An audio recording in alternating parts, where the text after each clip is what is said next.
d'importants ouvrages d'assainissement sont réalisés dans le district d'Abidjan afin de préserver la vie des populations contre les menaces liées aux inondations. En prélude à la saison des pluies, le gouvernement ivoirien s'emploie à multiplier les efforts pour réduire les risques d'inondation et éviter des pertes en vie humaine et des dégâts matériels. Ainsi, le Premier ministre, Patrick Hatchi procédait, le jeudi 5 mai 2022, au lancement des travaux de construction des ouvrages de drainage des eaux pluviales à Anonkouakoute et à Abobo. Ce projet structurant, d'une durée de 15 mois et d'un coût de 155 milliards de FCFA, vise à améliorer la gestion des déchets solides et à réduire la vulnérabilité des populations aux inondations dans de nombreuses zones urbaines, notamment à Abobo.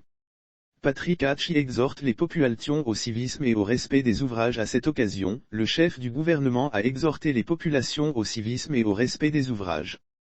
Trop souvent, ces ouvrages sont encore le lieu de rejet d'ordures de toutes sortes, a-t-il dénoncé. Ces travaux, portés par le ministère de l'Hydraulique, de l'Assainissement et de la Salubrité, à travers le projet d'assainissement et de résilience urbaine, paru, vont se dérouler en 2 phases. La phase 1 concerne la construction d'un réseau de drainage des eaux de pluie de 7759 mètres linéaires de canaux avec 13 ouvrages de franchissement, qui permettront l'évacuation de 184 mètres cubes d'eau par seconde, permettant ainsi le drainage de toutes les eaux de pluie dans les bassins versants des quartiers d'Agoueto et de Ndotré à Anonkouakoute. La réalisation de ces travaux permettra de protéger plus de 246 000 habitants. La réalisation de ces travaux permettra de protéger plus de 246 000 habitants et contribuera à l'amélioration de la qualité du cadre de vie et à l'épanouissement d'au moins 121 000 femmes de ces quartiers. La seconde phase des travaux porte sur l'aménagement de 2 cuvettes à Ndotré et à Agoueto et de 6 000 mètres linéaires de voiries associées. Des terrains de sport, des pistes cyclables, un centre polyvalent pour les enfants et les jeunes et des aires de jeux y seront construits.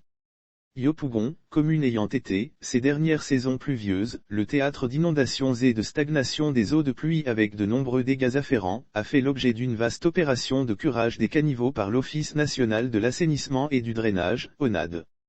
Les travaux de l'opération de curage des réseaux de canalisation primaire dans les quartiers Siporex, Fsegao et rue Princesse lancés en visite dans la commune le 31 mars dernier, le ministre Bouaké Fofana a profité de l'occasion pour lancer les travaux de l'opération de curage des réseaux de canalisation primaire dans les quartiers Siporex, Fsegao et rue Princesse.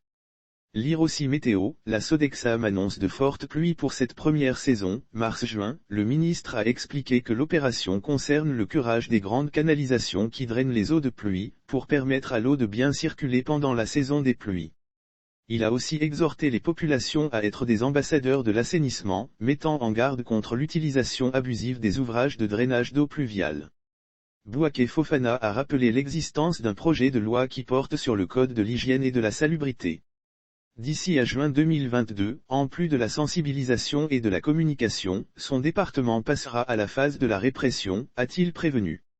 Source, SICG sauf autorisation de la rédaction ou partenariat préétabli, la reprise des articles de l'infodrome.com, même partielle, est strictement interdite. Tout contrevenant s'expose à des poursuites.